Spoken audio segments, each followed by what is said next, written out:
Have you ever heard of the Kurakami forest? A place that seems ripped from a nightmare. Trees so dense they block out the sun, a silence so profound it feels alive, and a strange scent, a mix of damp earth and something rotten that seems to follow anyone who dares to enter. This forest, hidden in the remote mountains of Japan, guards secrets that even local residents dare not reveal. It is a land where the supernatural not only exists, but is visceral, brutal, and cruel. It all began with the disappearance of young Toshio, a 23-year-old engineering student who decided to challenge the local horror stories. Toshio was a skeptic, one of those who believe that what is not seen does not exist, and that fear is for the weak.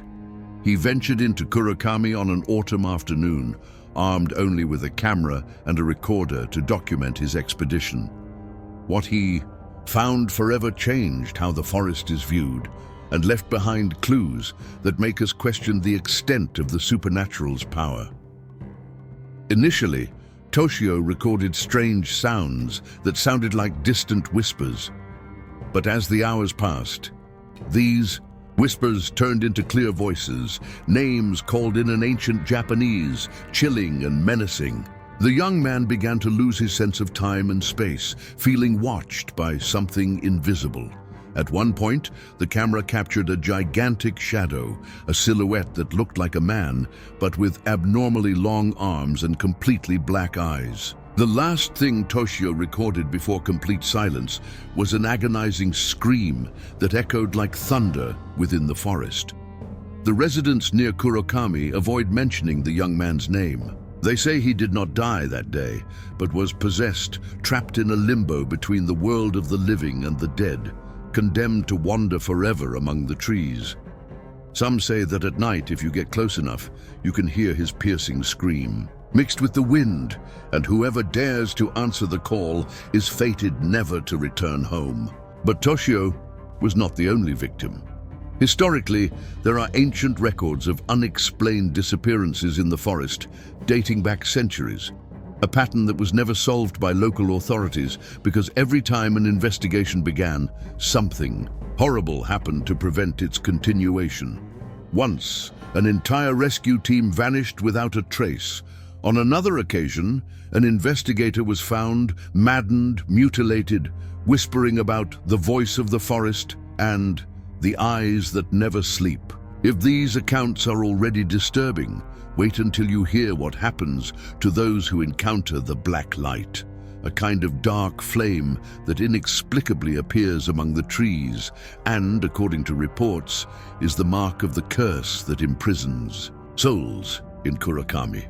Those who see it usually die within 48 hours, their bodies found completely disfigured, as if something invisible had torn every muscle and bone from the inside out. There is no scientific explanation for this, only terrifying reports from residents who dare not leave their homes after dark. In this first section, you've already felt the weight of the terror this forest carries, and how relentless the fate of those who cross its path is. Would you like me to continue and tell you more about other macabre stories connected to this cursed place? There's much more coming, stories so disturbing they'll make you doubt what's real. Shall I proceed to the next section? In that same region of Japan, near the Kurakami forest, there's a small village called Yamazaki, which is almost a shadow of what it was decades ago. The few residents who still live there seem to carry on their backs the weight of a terrible secret, an evil that manifested on a fateful night and destroyed entire families, leaving a trail of horror and madness. It was in Yamazaki that Professor Aiko, a 38-year-old woman known for her dedication and sensitivity, decided to investigate the reports about Kurakami. Aiko never believed in ghosts, but she wanted to understand why the village was slowly dying and why so many young people had disappeared over the years. She organized a small group of volunteers to collect testimonies and try to map patterns, but what she found led her into a spiral of terror that no one could have imagined. One of the most disturbing stories Aiko heard was that of Haruto, a 15-year-old boy who disappeared on a winter night. Before vanishing, he spoke of a creature with iron claws that pursued him around the forest. His friends reported that night, he ran desperately with deep, bloody marks on his arms, as if he had tried to shake off something invisible. When the police arrived, there was no sign of the boy, only footprints leading into the forest and mysteriously vanishing. What Aiko discovered through ancient accounts was that this iron-clawed creature was not ordinary. Many believed it was the guardian of Kurokami's curse, an ancestral entity that devours people's souls and leaves their bodies in pieces to spread fear. According to legends, the guardian only appears to those who try to flee the forest after being marked by the black light. The only way to escape would be to surrender to what the creature desires, but no one has ever survived. That negotiation, Aiko's group tried to venture into the forest to find clues about Haruto and other disappeared people, but as night fell, they heard heavy footsteps, muffled screams, and the metallic sound of claws scratching tree trunks. They ran back, frightened, and with inexplicably bleeding wounds, even though they weren't visible. Aiko, disturbed by what she saw and felt, decided she needed to leave everything behind, but that night, she received an anonymous message.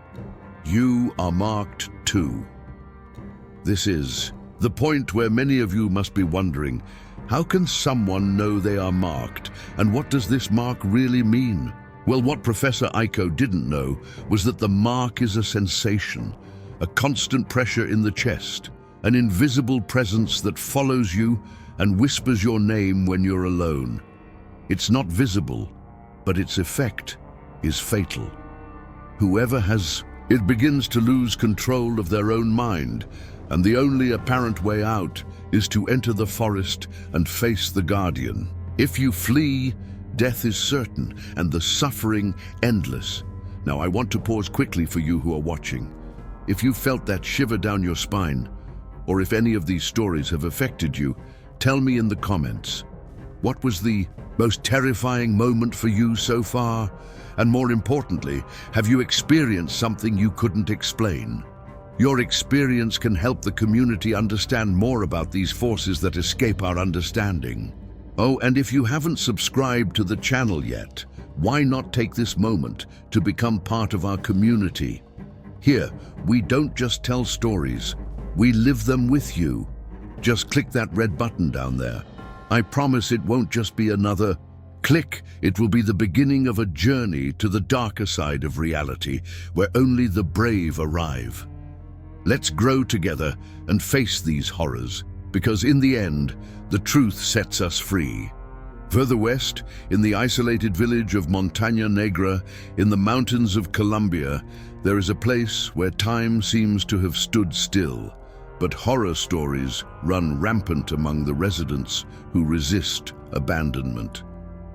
The greatest mystery of Montaña Negra revolves around La Esperanza Farm, a rural property where, it is said, unexplained disappearances and terrible deaths have occurred over the last 50 years. Maria Fernanda, a 28-year-old woman who worked as a nurse in a nearby city, decided to visit the farm after receiving anonymous letters saying that her brother, who disappeared 3 years ago, was still alive but trapped inside the property. She never believed the letters, but pain and hope drove her to investigate. Upon arriving at the farm, Maria immediately felt an oppressive presence, as if something invisible was watching her every step.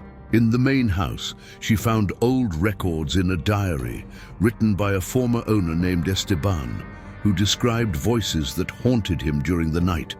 Voices that came from the basement and drove him to madness and finally to a brutal death. Found with his eyes gouged out and his body covered in strange symbols drawn with blood. Maria decided to explore the basement. The darkness there was so dense it seemed to suck the light from her flashlight. Suddenly, the voices began, torturous whispers, calling her name, summoning her to go deeper. At the bottom of that abyss, she found a secret passage leading to an ancient indigenous cemetery hidden beneath the farm, where unburied bodies rested under layers of thin earth. empty eyes staring into the void. At that instant, Maria was attacked by something she could not see, an invisible force that grabbed her with icy hands, trying to drag her into eternal darkness. She screamed, but her voice was muffled, and her mind began to fragment amid the chaos of visions of ancient horrors, sacrifices, ancestral curses, pacts made in blood. She managed to escape, but upon leaving the farm, she realized that a shadow was following her, silent and relentless. Since then, Maria Fernanda has disappeared. The only trace is reports from residents who saw her wandering aimlessly along the mountain trails, speaking in a voice that was not her own, as if possessed by an ancient and hungry entity. La Esperanza farm remains abandoned, but its curse echoes in the minds of those who dare to approach. They say that the farm does not accept visitors for long. It consumes them, devours their souls, until only an empty echo of what they once were remains. In the remote village of Rukawara, Japan, there is a forest the locals call Kagemori, the forest of shadows. Since time immemorial, this forest has been avoided, for it is said that the trees whisper names and that whoever enters never returns the same, or even returns at all. The protagonist here is Kenji, a 32-year-old young history teacher who decided to explore the forest to write a book about Japanese urban legends. Skeptical and rational, he believed that the stories were just folklore to scare children and unsuspecting tourists.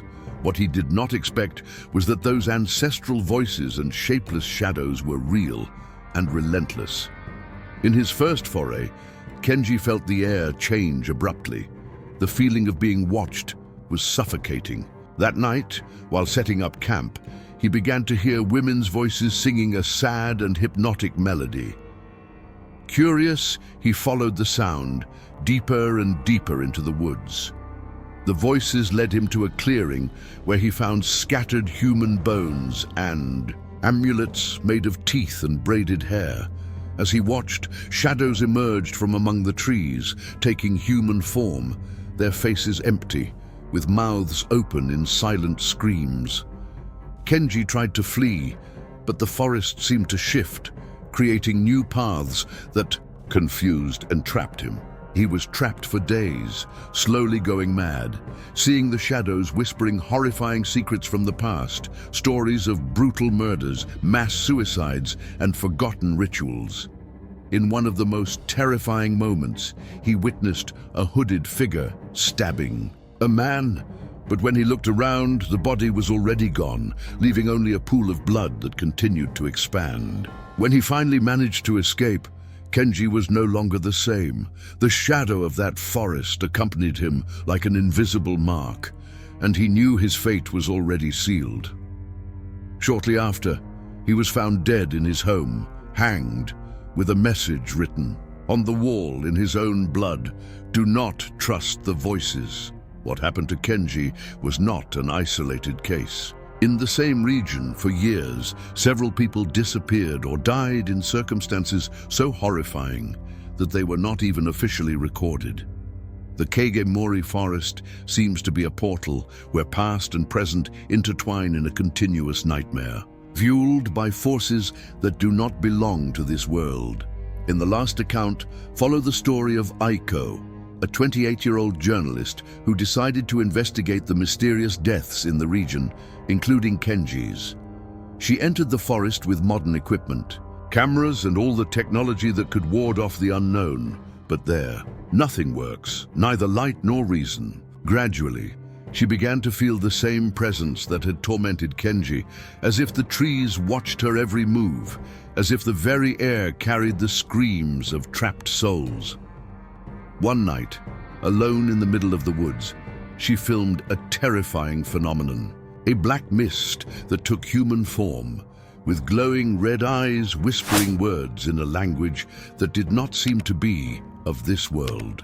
Her equipment began to fail, batteries drained in seconds, and her phone shut down.